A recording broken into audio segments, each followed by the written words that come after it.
Lotus Ayurveda India में आपका स्वागत है। मैं हूं उत्पल चौधरी। आज हम बात करेंगे डेंगू फीवर की। डेंगू के लक्षण, उसका कारण और घरेलू उपचार क्या कैसे करना चाहिए आपको बता रहा हूं। तो आइए शुरू करते हैं आज का वीडियो। डेंगू एक गंभीर बीमारी है जो एडिस मच्छर के काटने से या संक्रमित व्यक्ति के संपर्क में आने से फैलती है। डेंगू के लक्षण संक्रमण होने के 3 से 10 के बाद ही नजर आते हैं। अगर इस दौरान आप लक्षणों को समझकर इलाज करवा लें तो गंभीर स्थिति से बचा जा सकता है। डेंगू होने पर अगर आप इलाज न करवाएं तो एक गंभीर रूप रक्तस्रावी बुखार में बदल सकता है या फिर ब्लीडिंग, बीपी में गिरावट, यहाँ तक कि मौत का खतरा भी हो सकता है। डेंगू हो जाने पर आपको खुद से इलाज करने के बजाय डॉक्टर को दिखाना चाहिए। सबसे पहले जानें कि डेंगू बुखार क्या है। डेंगू मच्छरों से फैलने वाला एक प्रकार का संक्रमण है जिसका पहला लक्षण आमतौर पर बुखार होता है। हालांकि इस इन्फेक्शन के और भी कई लक्षण होते हैं जिनके बारे में मैं आपको बता रहा हूँ। डेंगू बुखार कैसे फैलता है? डेंगू एडिज इजिप्टी और एडिज एल्बोपिक्स नाम के मच्छर के काटने से फैलता है। यही मच्छर जिका वायरस और चिकनगुनिया भी फैलाता है। यह संक्रमण कई बार जानलेवा हो सकता है। क्या डेंगू मच्छर सिर्फ दिन में ही काटते हैं? एक भ्रांति कई बार लोगों को होती है कि डेंगू के मच्छर सिर्फ दिन में ही काटते हैं, जबकि ऐसा नहीं है। Centre for disease control and prevention के अनुसार डेंगू के मच्छर आपको दिन या रात कभी भी काट सकते हैं। डेंगू के लक्षण क्या हैं वो आपको बता रहा हूँ। डेंगू एक तरह का संक्रमण है जो डेंगू वायरस के कारण होता है। अगर समय पर इसका इलाज न किया जाए तो व्यक्ति की मौत भी हो सकती है। डेंगू होने पर ये लक्षण नज़र आ सकते हैं: सिर में तेज दर्द, बुखार आना, आँखों में दर्द होना, रसेस की समस्या होना, जोड़ों में तेज दर्द, हड्डी या मसल्स पेन, जी मिचलाना या उल्टी। डेंगू के लक्षण कितने दिन बाद दिखते हैं? डेंगू के लक्षण आमतौर पर मच्छर काटने के 3 से 10 दिन बाद से नजर आना शुरू होते हैं। शुरुआती लक्षण बुखार और थकान होते हैं। इसके बाद धीरे धीरे अन्य लक्षण नजर आते हैं। ये लक्षण 10 दिन या इससे अधिक दिन तक बने रह सकते हैं। डेंगू का बुखार कितने दिनों तक रहता है? आमतौर पर डेंगू का बुखार 4 से 10 दिनों तक रह सकता है। कुछ गंभीर मामलों में ये बुखार 10 दिन से ज़्यादा भी रह सकता है। डेंगू के मरीज को बुखार ठीक होने तक मच्छरदानी में ही सुलाएं ताकि मच्छर उस तक ना पहुँचें और अन्य लोगों तक संक्रमण ना फैलने दें। डेंगू के कारण: एडिस मच्छर के काटने से डेंगू होता है। डेंगू से संक्रमित व्यक्ति के संपर्क में आने से डेंगू हो सकता है। जल भराव वाले क्षेत्र में रहते हैं तो डेंगू आपको हो सकता है। डेंगू की पहचान कैसे की जाती है? अगर किसी व्यक्ति को डेंगू जैसे लक्षण नज़र आते हैं तो उस व्यक्ति से मिलना चाहिए। तो उस व्यक्ति को तुरंत डॉक्टर से मिलना चाहिए, डॉक्टर को दिखाना चाहिए और ब्लड टेस्ट कराना चाहिए। खून की जांच के जरिए पता लगाया जा सकता है कि व्यक्ति डेंगू से संक्रमित है या नहीं। डेंगू संक्रमण की जांच के लिए कई टेस्ट किए जाते हैं, जैसे NS1 antigen test, dengue RT-PCR test, IgM test for dengue, IgG test for dengue, CBC। Dengue का पता लगाना जरूरी टेस्ट है। डेंगू का पता कैसे लगाया जाता है? डेंगू को पता लगाने के लिए कंप्लीट ब्लड काउंट टेस्ट यानी CBC, ELISA test, PCR test, serum, IgG, IgM test किया जाता है। डेंगू की शुरुआत में एंटीजन टेस्ट एनएन टेस्ट आपका एनएस बंद किया जाता है।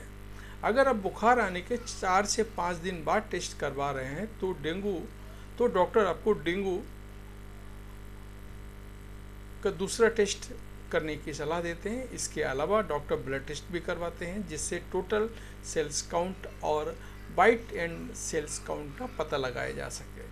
ज़्यादातर टेस्ट की रिपोर्ट 24 घंटे में आ जाती है और इसकी कीमत अप्रॉक्स 750 से लेकर के 2500 के बीच हो सकती है। वहीं सरकारी अस्पताल में कई जांचें फ्री में होती हैं, आप जहां कराना चाहो वहां करा सकते हैं। डेंगू में प्लेटलेट काउंट होना चाहिए। डेंगू में प्लेटलेट काउंट कितना होना चाहिए? सामान्य स्वस्थ व्यक्ति का प्लेटलेट काउंट 1 से 1.5 लाख तक होना चाहिए, लेकिन डेंगू होने पर प्लेटलेट काउंट घटता है, जो कि सामान्य बात है। आमतौर पर 40 से 50 हज़ार तक प्लेट काउंट घट जाने पर कोई चिंता की बात नहीं होती है। इसे सही डाइट और दवा के जरिए बढ़ाया जा सकता है, लेकिन 40,000 से कम होने पर डेंगू शॉक सिंड्रोम का खतरा होता है। वहीं अगर प्लेटलेट काउंट 10 से 20,000 तक आ जाए तो ये स्थिति खतरनाक हो सकती है। ऐसे में डॉक्टर की देखरेख में ही मरीज का इलाज कराना चाहिए। डेंगू बुखार के जोखिम कारक क्या हैं, आपको बता रहा हूँ। बारिश के मौसम में डेंगू का खतरा बढ़ जाता है। जल भराव के आसपास के इलाकों में मच्छरों के पनपने की संभावना ज़्यादा होती है, इसलिए यहाँ डेंगू का खतरा ज़्यादा होता है। घर के अंदर या बाहर किसी जगह या वस्तु में रुका हुआ पानी भी मच्छर पैदा कर सकता है, जिससे डेंगू का खतरा बढ़ सकता है। इम्यूनिटी कमज़ोर होने पर भी डेंगू होने का खतरा ज़्यादा होता है। छोटे बच्चों और बुजुर्गों का डेंगू का खतरा ज़्यादा होता है क्योंकि इनकी इम्यूनिटी कमज़ोर होती है। डेंगू का इलाज। डेंगू के लिए फ़िलहाल कोई खास दवा उपलब्ध नहीं है। बचाव का एक ही मात्र बेहतर उपाय है डेंगू ट्रीटमेंट।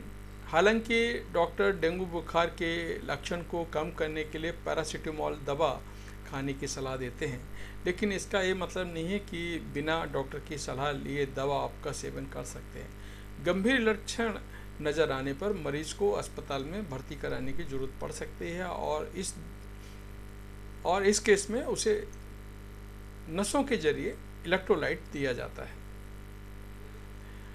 अब हमारा एक देसी उपाय है जो आयुर्वेदा के हिसाब से हम जो बताना चाहेंगे। अपने पपीते के पत्ते का रस अगर आप सुबह सबसे पहले लेते हैं, आप 5-6 पत्ते लें और उनका जूसर में डाल के आप निचोड़ के उसका जूस तैयार करें। वो अगर डेंगू पेशेंट को पिलाते हैं तो उस पेशेंट का जो प्लेटलेट काउंट है इमीडिएट धीरे धीरे करके बढ़ना शुरू हो जाएगा। जब तक ठीक नहीं होता है तो ये आप पपीते के पत्ते का रस आप पिला सकते हैं। पपीते का पत्ते का रस, वो आप ध्यान रखिएगा। जब तक ठीक नहीं हो तो आप पिला सकते हैं। इससे कोई भी नुकसान नहीं, कोई साइड रेट नहीं। आपका प्लेटलेट काउंट जो है ना इमीडिएट जो है ना इसके पीने के बाद बढ़ना चालू हो जाएगा। और अगर ये हो जाता है तो आपके जो पेशेंट है उसका तबीयत धीरे धीरे अच्छा होना शुरू हो जाएगा। डेंगू की पुष्टि होने पर क्या करें? डॉक्टर की सलाह पर दवाओं का सेवन समय पर करें।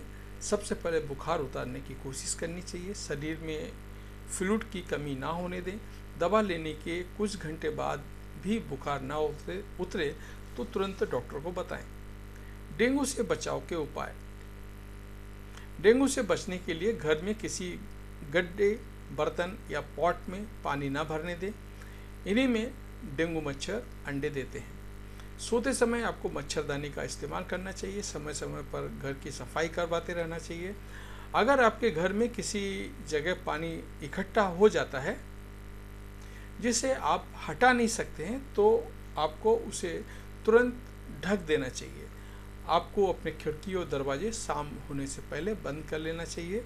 वहीं छोटे बच्चों को खासकर शाम के समय फुल स्लीव वाले कपड़े पहनने चाहिए। डेंगू से बचने के लिए डाइट में आपको बदलाव करना पड़ेगा। आपको पर्याप्त मात्रा में पानी का सेवन करना चाहिए। पानी के साथ आप नींबू पानी, छाछ, नारियल पानी भी पी सकते हैं। डेंगू से बचाव के लिए खाने में तुलसी, हल्दी, दालचीनी, अदरक, लौंग, काली मिर्च जैसे इम्यूनिटी बढ़ाने वाले इंग्रेडिएंट्स को यूज करें।